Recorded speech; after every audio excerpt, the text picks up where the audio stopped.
Bismillahirrahmanirrahim. Alhamdulillahirabbil alamin. Nahmaduhu wa nasta'inuhu wa nastaghfiruh.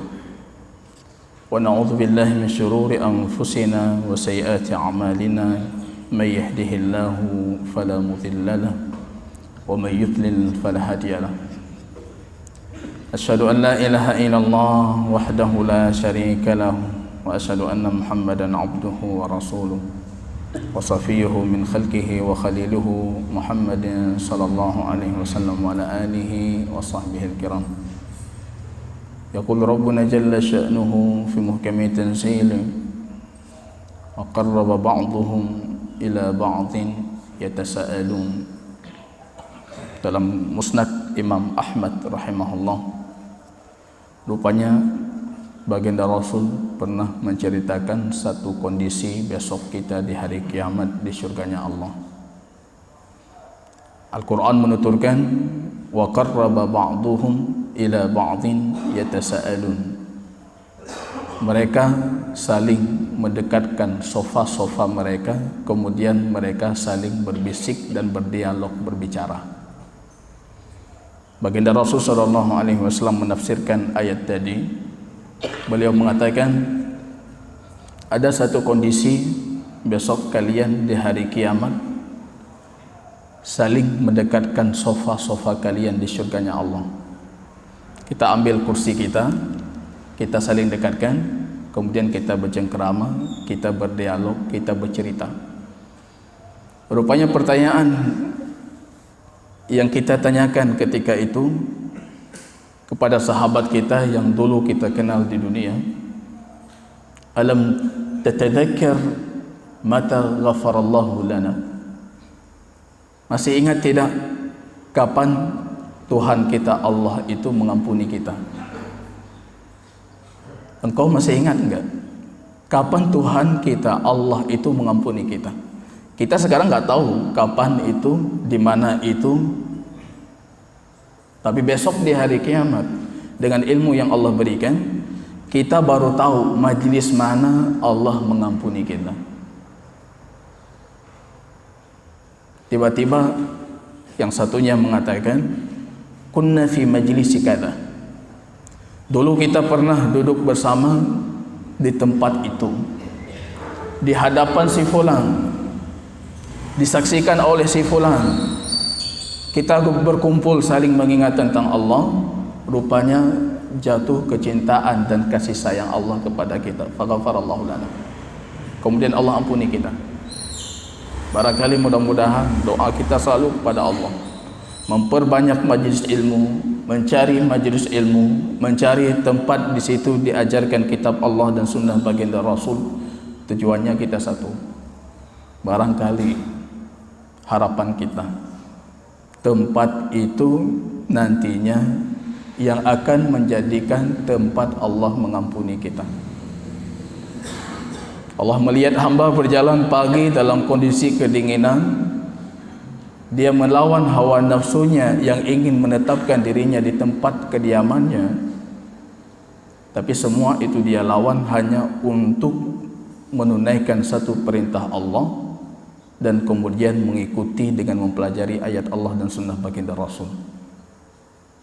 Kaum muslimin dan muslimat jamaah salat subuh yang berbahagia, kita masih melanjutkan pembahasan kita terhadap kitab karya Imam Al-Allamah Hafidh Ahmad Al-Hakami rahimahullah.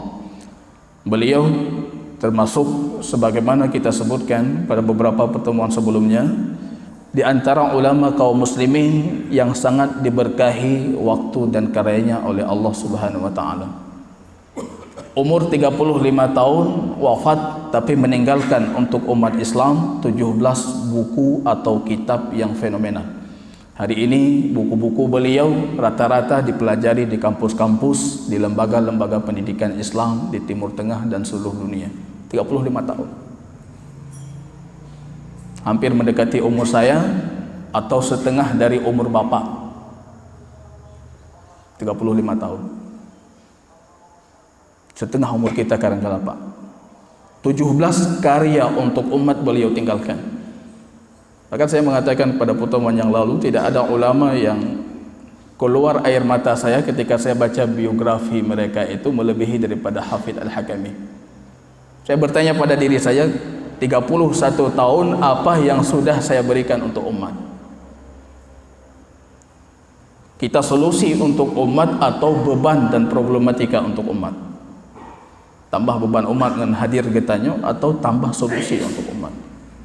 Apa yang sudah kita berikan?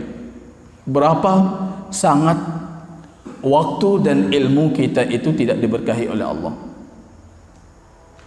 Sekian tahun sudah kita jalani umur yang Allah berikan, tapi tidak pernah memberikan manfaat untuk umat.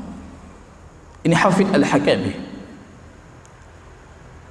Jauh dari kemaksiatan, tinggal di gurun, hafidz kecil 2 tahun dalam kondisi mengembala kambing, beliau mampu menghafal dan mengkhatam Al-Quranul Karim. Mengkhatam versi mereka itu bukan membaca, mengkhatam dengan hafalan. Hafidz kecil masih seumuran anak sekolahan sekolah dasar, mengirimi surat kepada seorang ulama, Imam Al-Qara'awi, untuk mendatangi kampung halamannya Tihamah untuk mengajarkan tauhid. Anak SD tulis surat ke ulama, minta datang ke kampungnya, ajarkan kami tauhid. Di kampung saya banyak tersebarnya berbagai macam fenomena kesyirikan. Itu anak SD. Kirim surat, datang ke kampung kami. Beliau titipkan di dalam suratnya, kenapa saya tidak bisa datang ke tempat Anda? Saya punya 2 orang tua yang sudah sangat tua renta. Itu anak SD. Tua renta dan saya harus menafkahi mereka dengan cara menggembala kambing. Syekh Al-Qara'awi mengirim surat balasan, insya Allah saya akan mendatangi kalian dan saya memberikan Anda hadiah Al-Quran. Ambil Al-Quran, pergi mengembala, baca Quran, hafal Quran. 2 tahun mengembala, wafat orang tuanya, beliau sudah jadi hafidz Al-Quran. Enggak masuk sekolah tahfidz, enggak masuk madrasah tahfidz, tapi ketika anak kita lahir dengan kemurnian, jauh dari nilai-nilai kemaksiatan, itu sudah cukup memupukkan fitrah yang ada di dalam hatinya dan dirinya. Di gurun, enggak ada YouTube itu, enggak ada Facebook, enggak ada media sosial, enggak ada televisi, listrik pun barangkali tidak ada. Hafidz kecil mampu mengkhatam Al-Quranul Karim. Bapaknya wafat, ibunya wafat, memberikan kesempatan hafidz kecil untuk pergi menuntut ilmu. Beliau mendatangi majlisnya Imam Al-Qara'awi. Yang kagetnya Imam Al-Qara'awi menceritakan, saya belum pernah menyaksikan seorang anak muda yang punya kekuatan hafalan seperti Hafidz Al-Hakami. Suatu ketika dalam majlis Imam Qara'awi, tiba-tiba beliau membaca kitab Tuhfatul Atfal. Tuhfatul Atfal artinya hadiah untuk anak kecil. Ini Hafidz masih SD. Kitab Tuhfatul Atfal, hadiah untuk anak kecil, tapi kita di kampus dulu juga mempelajarinya walaupun bukan kecil lagi. Itu dulu hadiah untuk anak kecil. Kalau sekarang untuk orang tua pun belum tentu paham. Jadi judulnya Tuhfatul Atfal. Kami di meja kuliah itu termasuk salah satu diktat kuliah dulu. Jadi waktu baca judul ini Tuhfatul Atfal kok untuk kita. Kita masih sangat kecil dalam keilmuan, kita masih sangat kecil dalam pengamalan. Sekali Imam Al-Qara'awi membaca kitab Tuhfatul Atfal, tanpa beliau sadari rupanya hafidz kecil mampu mengulangi dari A sampai Z. Ya Syekh, hafidhul kitab. Wahai Imam, saya sudah menghafal kitab. Imam Qara'awi kaget, ini baru sekali saya baca. Rupanya sekali dibaca itu dijadikan sebagai tasmi' hafalan oleh hafidz kecil. Beliau langsung bergumam di hatinya, ini anak akan punya sesuatu yang bermanfaat untuk umat. Beliau kemudian, Imam Al-Qara'awi memutuskan, saya akan tinggal di kampung Anda. Coba lihat itu ulama dulu, para da'i-da'i dulu. Ini bibit. Ini kualitas yang kita cari. Anda tidak perlu lagi mencari saya yang akan datang ke kampung Anda, kita berdakwah di sana dan Anda akan belajar ke saya. Belajar umur 21 tahun beliau sudah mulai menulis buku tentang akidah, tentang syair Arab, sastra Arab, tentang ilmu bahasa Arab.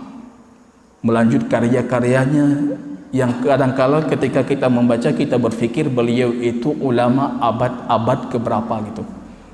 Abad ke-7, abad ke-6. Padahal ketika kita baca biografinya, beliau menjelang merdekanya Indonesia beliau lahir. Baru kemarin, Pak. Bukan abad sekian. Baca kitab Madarijus Salikin, jangan baca biografinya. Madarijus Salikin. Baca kitab Ma'arijul Qabul, karya Imam Hafidh Al-Hakami. Kitab yang tebal, kitab yang mengajarkan tauhid yang safi, yang khalis dari kitab Allah dan sunnah baginda Rasul, yang sangat tebal berjilid-jilid itu dikarang oleh seorang ulama kaum muslimin yang dia sama sekali tidak pernah menempuh pendidikan formal, SD pun tidak sekolah beliau. Itu Hafidh Al-Hakami. Tidak ada ijazah SD.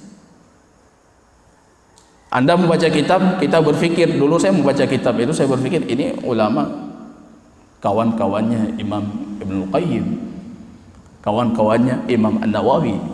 Tapi rupanya ketika kita baca biografi itu abad yang lalu, Pak. Baru kemarin ada orang yang Allah berkahi waktunya, berkahi ilmunya. Rupanya konsepnya, saya sering mengulangi hadis Fatimah.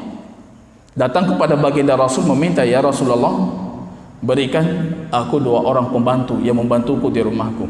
Rasul mengatakan ketika mendatangi rumah Fatimah, afala adulluka ala khairin minha, mau aku tunjukkan yang lebih baik dari apa yang kamu minta?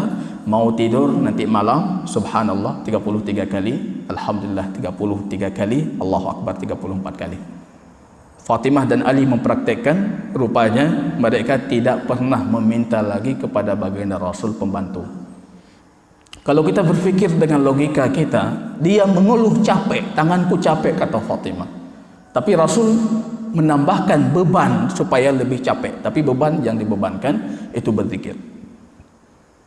Rupanya konsep berkah itu berikan sedikit untuk Allah, Allah akan memberkahi di sisa yang lain. Jadi anggap saja pagi ini kita duduk di sini dalam kondisi mewakafkan waktu kita sedikit untuk Allah. Tujuannya apa? Supaya sisa waktu kita nanti itu semuanya Allah berkahi.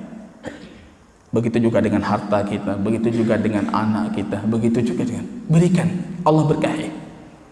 Satu, anak kita khususkan untuk Allah, sisa yang lain Allah berkahi. Jangan kita pilih yang paling cikok, yang paling batat, yang paling cocok pesantren. Jadi kita para ustaz di pesantren yang cikok-cikok, itu yang kita bertepat. Cari yang terbaik kita wakafkan untuk Allah. Mantap, luar biasa, kualitas tinggi. Ini yang kita wakafkan untuk Allah. Siapa tahu anak kita yang berkualitas itu nantinya yang akan memberikan manfaat besar untuk umat. Lihat kualitas. Lihat kualitas. Barangkali itu yang memberikan manfaat untuk umat. Tapi kata pilih yang paling cikok, yang paling yang paling batat, yang paling bangai, kemudian kita menunggu umat berubah.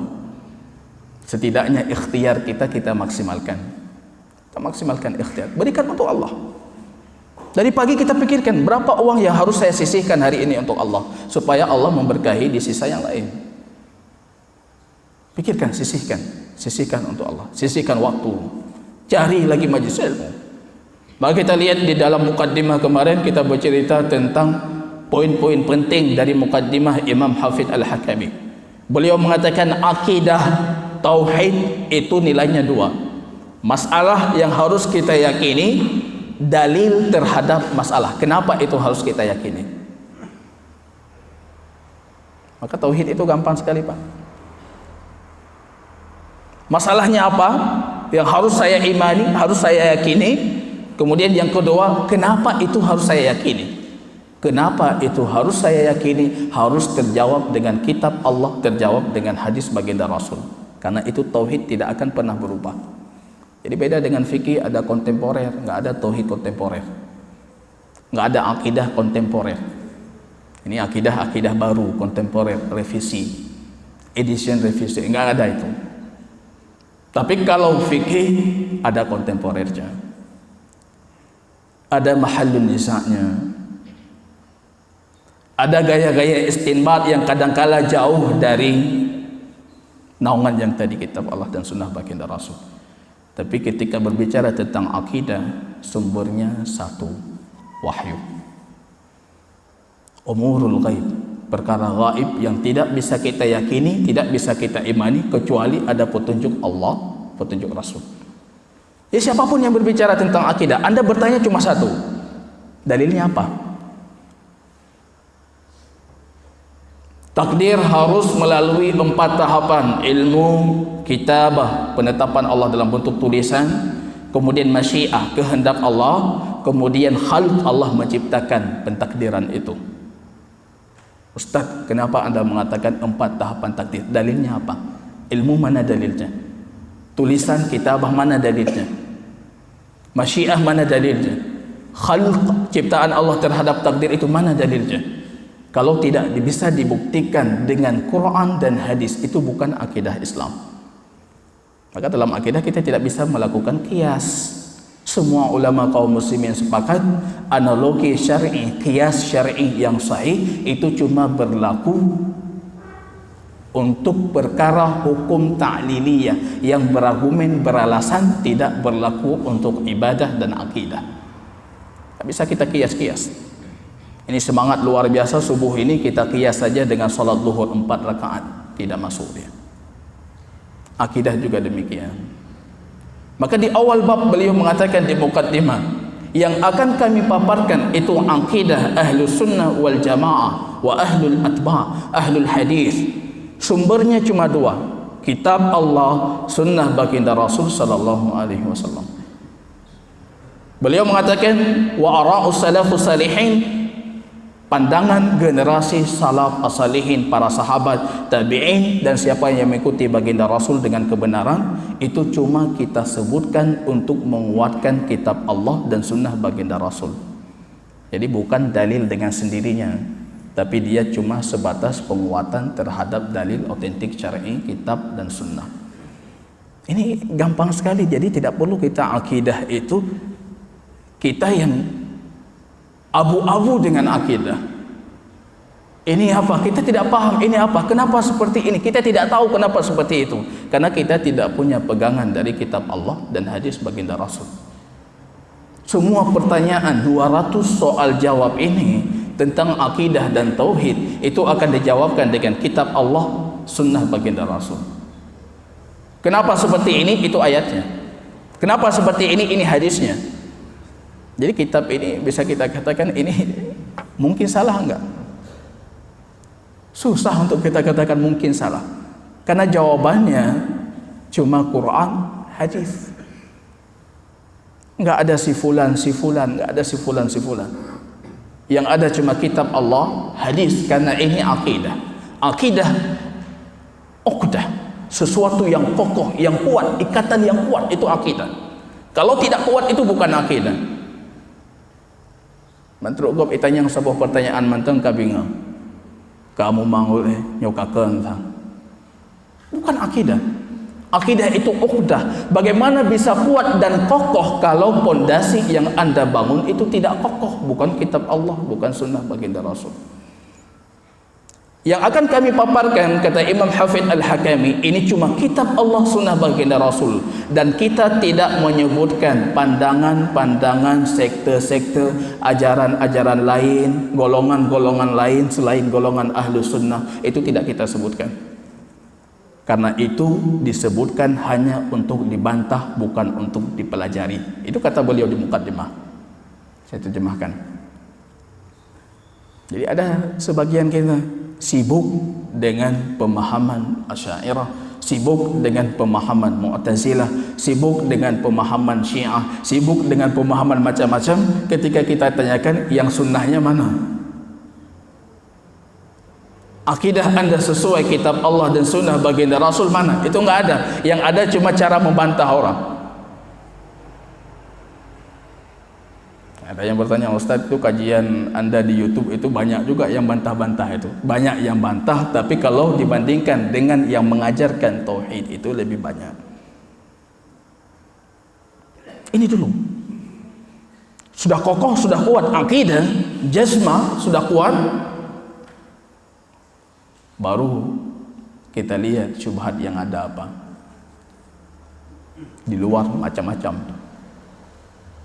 Keluar dari pintu masjid kita sudah mendengar berbagai macam akidah, berbagai macam pemahaman. Ada doktor di kampus kita ini yang dengan terang-terangan mengaku, saya neo Mu'tazilah gaya baru, aqlaniyah. Di akidah pun menggunakan akal. Akidah kita ini tidak ada yang mustahil, karena akidah kita sumbernya wahyu. Yang ada yang membingungkan. Yang membingungkan itu tidak pernah tertolak dengan akal. Ada yang bingung, ada. Nanti Allah lapangkan dunia ini setelah kiamat, nanti Allah lebarkan, Allah ini kan gimana ya, Allah lebarkan macam-macam. Nanti kita berjalan di sirat, nanti kita akan ditimbang, amalnya ditimbang, berat badannya juga ditimbang dalam hadis Ibnu Mas'ud. Ini ditimbang, itu ditimbang. Kok ya gitu ya? Nanti Allah akan bermunajat. Allah akan berbisik dengan setiap kita. Kalau masih Allah berbisik, alhamdulillah. Tapi kalau Allah menghardik, itu hisab. Allah berbisik, itu Allah paparkan kebaikan dan keburukan kita. Bingung. Ada yang bingung karena keterbatasan logika. Tapi tidak ada yang mustahil, karena yang mustahil itu tidak diterima oleh fitrah dan akal. Akidah kita nggak ada yang mustahil. Cukup Anda imani. Ini firman Allah, ini hadis baginda Rasul, tanpa kita takwil, tanpa kita ta'til, kita batalkan maknanya, tanpa kita tamsil kalau itu berkaitan dengan zat dan sifatnya Allah. Gampang sekali kalau kita berakidah dengan gaya yang beliau bawa di sini, akidah Ahlus Sunnah wal Atba'. Gampang deh. Prinsip kita kokoh. Ustadz, kenapa seperti itu? Karena Allah mengatakan seperti ini. Kenapa seperti itu? Karena Rasul merincikan seperti ini. Jadi nggak ada kenapa seperti itu, karena si fulan. Kita sedang berakidah. Kita sedang berakidah.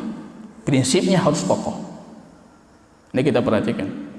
Quran, hadis. Mathalu ma ba'athani Allah bihi minal ilmi wal huda kamathali ghaisin asabat ardan. Permisalan petunjuk yang Allah berikan kepadaku dari petunjuk dan keilmuan itu bagaikan permisalan air hujan, kata baginda Rasul, hadis Imam Muslim. Air hujan itu datang dari Allah. Ilmu dan petunjuk harus datang dari Allah. Jadi dalam hadis kelanjutannya Allah menggambarkan bagaimana jiwa dan kondisi kita menerima air hujan, bagaikan jiwa lembah-lembah itu menerima air hujan. Ada lembah itu kecil, air hujan jadi tampung sedikit. Ada lembah yang kondisi bebatuannya itu terdiri dari batu-batu pasir, batu-batu kafur. Ketika air hujan turun, airnya langsung lenyap ke dalam, tidak ada yang bisa mengambil manfaat darinya. Ada yang batunya kokoh, air hujan turun, lembahnya besar, turun, dia menempatkan air hujan dalam kondisi yang banyak, kemudian semua orang bisa mengambil manfaat, bisa menumbuhkan tumbuhan, bisa menciptakan kehidupan. Seperti itu ilmu Allah. Nah, bandit tamang rod unin di tibik rawi. Nah, yang belum duduk sudah kita berfikir ini nyopat salah. Satu pahanya salah satu. Selama yang saya bawa itu Al-Quran, hadis baginda Rasul, tidak perlu kita salahkan, karena itu petunjuk dan keilmuan. Itu yang harus kita ambil justru. Ini jamaah rahimani wa rahimakumullah. Secara konsep di dalam muqaddimah beliau paparkan detail sekali yang akan kita bahas apa. Pada pertemuan yang lalu jamaah rahimani wa rahimakumullah, kita mulai dengan pertanyaan pertama dari Hafidz Al-Hakami, ma awwalu ma yajibu 'alal ibad, apa yang pertama kali diwajibkan untuk seorang hamba. Kemudian kita jelaskan pada pertemuan yang lalu, awwalu ma yajibu 'alal 'ibad ma'rifatul amr alladhi khalaqahu Allah lahu. Pertama kali yang diwajibkan untuk seorang hamba, dia harus mengetahui kenapa alasan Allah menciptakan dia. Ini sudah kita bahas, Rasul tidak diutus, kitab tidak diturunkan, syurga tidak ditegakkan, tidak diciptakan, neraka tidak diciptakan, tidak ada ahli petunjuk dan tidak ada orang-orang sesat, kecuali jawabannya cuma satu, alasan untuk ditegakkannya ketauhidan kepada Allah semata. Maka dalam pertanyaan yang kedua, Imam Hafidh Al-Hakami bertanya, ma huwa dhalikal amru alladhi khalaqallahu al-khalqa li ajlihi? Apa alasan hamba ini diciptakan? Beliau mengatakan secara kesimpulan dari ayat yang beliau sebutkan, alasan kita diciptakan itu la ilaha illallah ilman wa amalan, memurnikan tauhid kepada Allah. La ilaha illallah teoritis dan praktis, ilmu, amal dan implementasinya. Ilmunya harus benar. La ilaha illallah dengan pemahaman yang benar, dan implementasi pengamalannya terpenuhi syarat-syarat dan kewajibannya. Jangan kita berpikir Islam itu satu pintu, kalau sudah kita masuk kita tidak bisa keluar lagi. Yang namanya pintu, kalau Anda bisa masuk dari situ, Anda juga bisa keluar. Masuk dengan la ilaha illallah Muhammad Rasulullah, kita bisa keluar dengan kalimat itu kalau Anda tidak mampu memahami ilman dan Anda tidak mampu mengimplementasinya secara amal. Yang kita pikir udah masuk nggak keluar-keluar lagi itu.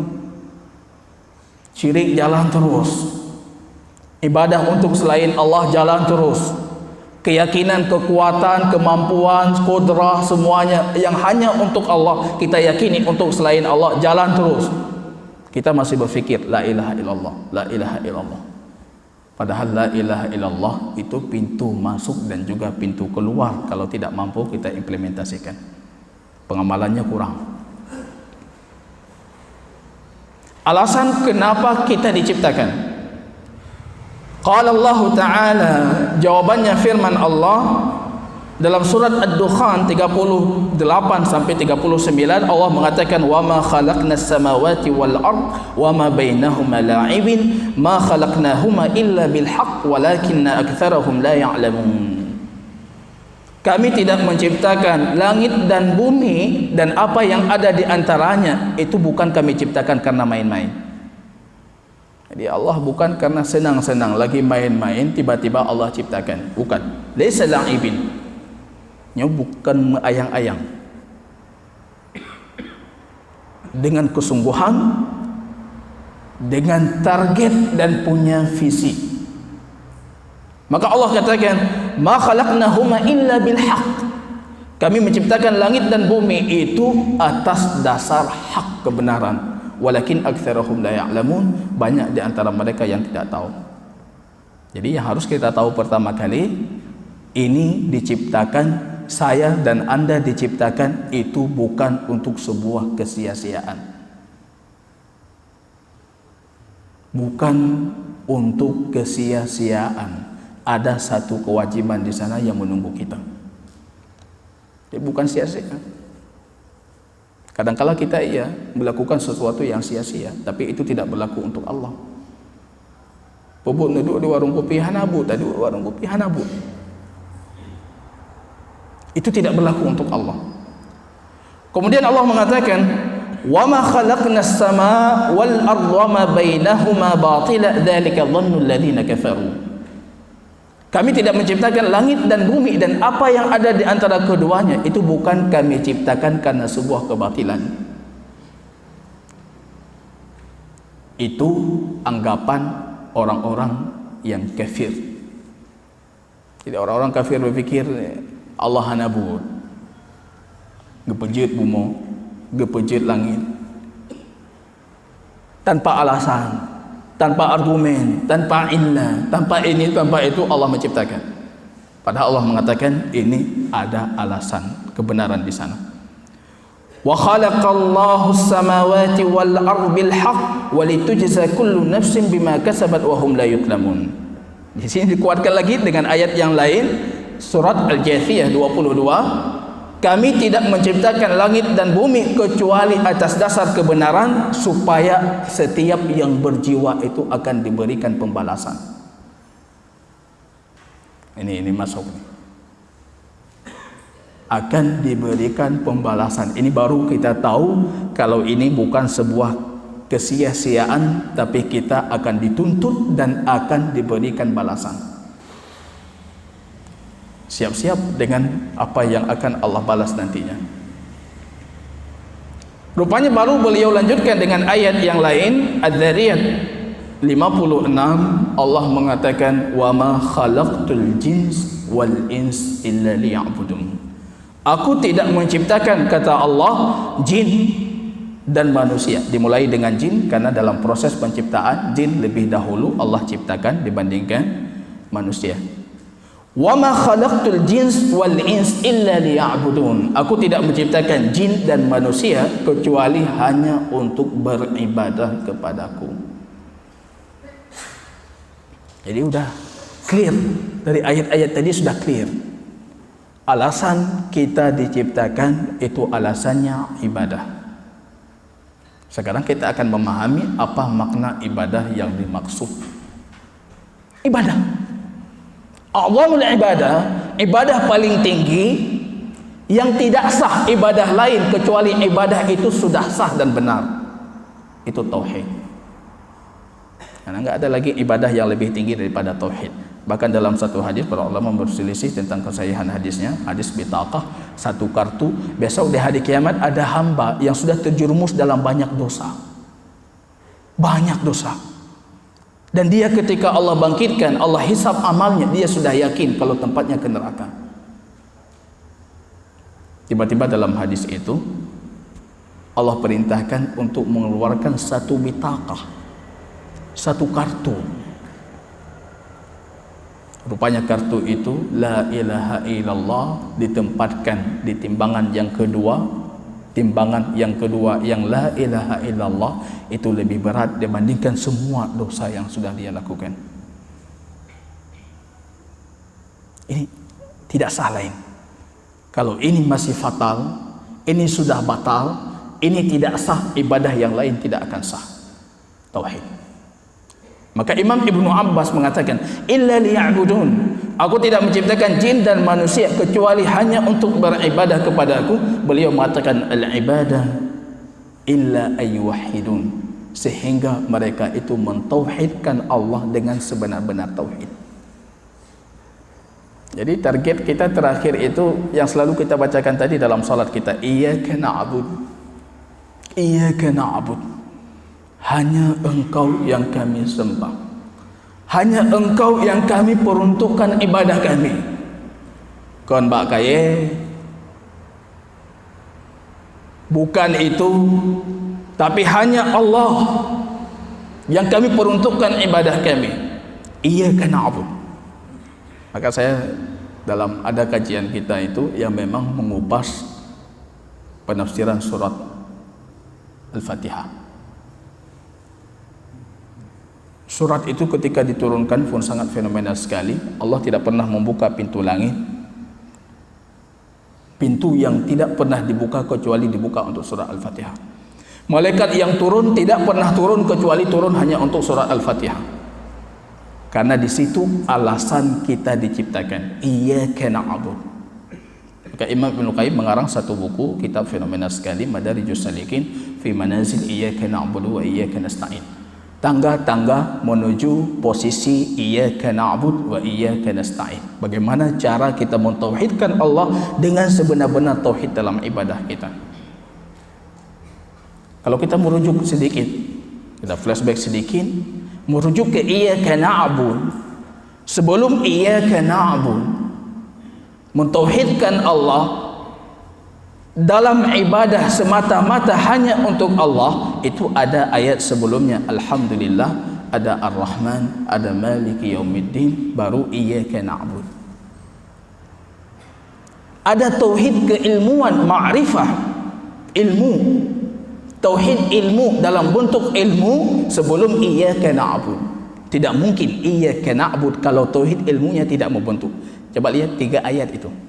Alhamdulillah, Ar-Rahman, Maliki Yaumiddin. Semuanya berbicara tentang sifat-sifat Allah, keilmuan tentang Allah. Allah itu Rahman, Allah itu Rahim, Allah itu Rabbul Alamin, Allah itu Maliki Yaumiddin. Baru mampu kita mentauhidkan Allah dalam iyyaka na'bud, dalam bentuk pengamalan. Maka ini penting kenapa kita harus menghadiri kajian-kajian keilmuan tentang tauhid. Karena implementasi iyyaka na'bud itu baru terbentuk setelah 3 ayat tentang tauhid ilmi, tauhid keilmuan. Kita tahu tentang zat Allah secara keilmuan sesuai dengan kitab dan sunnah baginda Rasul. Kita tahu sifat Allah sesuai keilmuan dari Quran dan sunnah baginda Rasul. Kita tahu tentang perkara-perkara yang harus kita imani tentang Maliki Yaumiddin, hari pembalasan, hari kebangkitan, hari kiamat secara keilmuan dari Quran dan sunnah baginda Rasul. Kalau itu sudah mampu kita pahami, baru iyyaka na'bud. Baru setelahnya ihdinas siratan mustaqim. Ya Allah, berikan kami jalan yang lurus, jalan petunjuk, jalan hidayah. Itu baru didapatkan ketika kita mampu mengimplementasikan 2 tauhid, tauhid ilmu dan tauhid amal. Bukan cuma di kepala kita oke, di hati kita oke, tapi dalam pengamalan tidak oke. Itu tidak. Bukan ihdinas siratal mustaqim. Coba ayat itu Allah suruh kita ulang-ulang terus. Apa urgensinya? Kok setiap salat harus ada Al-Fatihah? Khidajun khiyat, cacat salat yang tanpa Al-Fatihah, kata baginda Rasul. Kenapa diminta kita terus mengulangi? Kalau bukan itu alasan kita diciptakan, alasan kita ada. Mentauhidkan Allah dalam keilmuan, mentauhidkan Allah dalam pengamalan, memperuntukkan ibadah itu hanya kepada Allah semata. Ada pilih tak gantung buat kaya tapi ke nyo get nyo dime je. Ada kekuatan-kekuatan spiritual yang lain. Allah semata-mata. Mentauhidkan Allah dalam tindakan Allah. Menciptakan, mengatur, yang punya kekuatan segalanya, yang punya keilmuan yang mutlak, punya iradah yang mutlak, punya kudrah kekuatan yang mutlak, itu cuma Allah. Memahami sifat Allah, zat Allah sesuai dengan yang Allah katakan tentang dirinya dan Rasulullah katakan. Itu sudah oke, masuk dalam tahapan implementasi ibadah. Tidak ada sedikit pun dari ibadah kecuali kita peruntukkan hanya kepada Allah. Kalau itu sudah dapat, baru ihdinas siratal mustaqim. Ya Allah, berikan kami jalan yang lurus. Kenapa kita enggak lurus-lurus, padahal tiap solat kita berdoa, ya Allah berikan kami jalan yang lurus. Makin sering kita berdoa, makin cikok, makin ciu. Rupanya dalam tauhid keilmuan masih salah, dalam pengamalan masih salah. Kita pahami ada kekuatan selain kekuatan Allah, ada tempat kita berdoa selain Allah, ada tempat yang kita tujukan doa selain Allah, ada tempat yang kita tujukan ibadah selain Allah. Maka tidak pernah dapat itu ihdinas siratal mustaqim, siratal ladzina an'amta alaihim ghairil maghdubi alaihim. Karena orang sesat itu bukan cuma ketidakada ilmuwan, karena ada juga yang sesat karena ketidakada amalan. Ghairil maghdubi waladhdallin, bukan orang yang engkau murkai dari Yahudi dan pengikut orang Yahudi yang punya ilmu tapi tidak mengamalkan. Waladhdallin, bukan orang-orang yang sesat, orang-orang Nasrani yang sesat, pengikut orang-orang Nasrani yang sesat, yang tidak punya ilmu, beramal tanpa keilmuan. Dua-dua bisa membawa kepada kesesatan. Ilmu tanpa amal, amal tanpa ilmu. Itu bukan ihdinas siratal mustaqim, tapi ihdinas siratal mustaqim. Alhamdulillah Ar-Rahman Maliki Yaumiddin, mantapkan keilmuan tentang Allah, tentang sifat Allah, kemudian baru lanjutkan iyyaka na'budu wa iyyaka nasta'in. Itu madarijus salikin, jalan kita menuju Allah. Ini alasan pertama. Allah katakan, "Wa ma khalaqtul jins." Aku tidak menciptakan jin dan manusia kecuali hanya untuk beribadah kepadaku. Di sini dikuatkan rupanya jin dan manusia punya satu kewajiban yang sama, beribadah mentauhidkan Allah. Artinya mereka akan mendapatkan balasan yang sama. Jadi bukan seperti pandangannya Imam Abu Hanifah. Abu Hanifah dalam pembahasan ini beliau meyakini jin itu harus beribadah kepada Allah, tapi besok di hari kiamat tidak ada surga untuk jin. Kalau jin baik tidak masuk surga, tapi kalau jin yang tidak baik, tidak mentaati Allah, dia akan masuk ke neraka. Itu pandangan Imam Abu Hanifah. Tapi pandangan semua jumhur, Imam Asy-Syafi'i dan semua jumhur ulama salaf, mereka meyakini jin dan manusia punya satu kewajiban yang sama dan mereka punya balasan yang sama. Mereka masuk surga juga. Yang tidak baik masuk neraka juga. Sama seperti kita.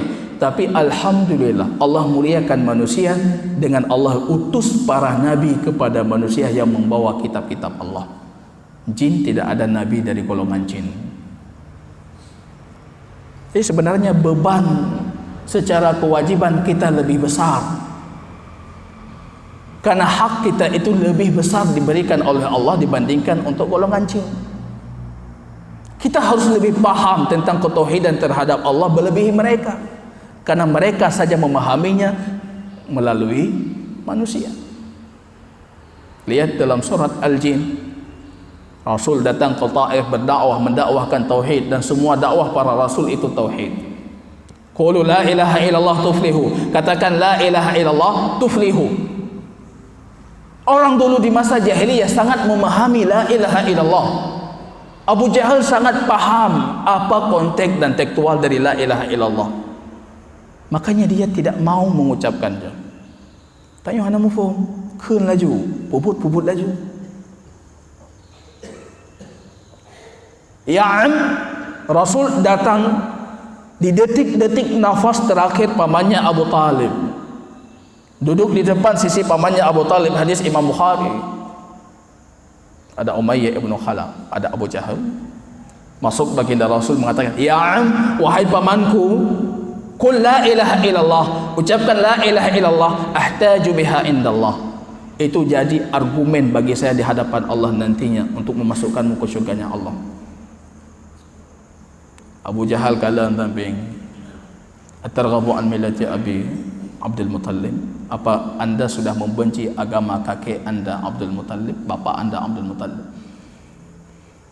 Yang keponakan mengingatkan, "Wahai pamanku, kawan yang busuk di samping mengingatkan kamu punya bapak. Bapak selalu lebih dominan dibandingkan keponakan. Ana ala millati Abdul Muttalib, aku wafat di atas millah agamanya Abdul Muttalib." Nangis baginda Rasul.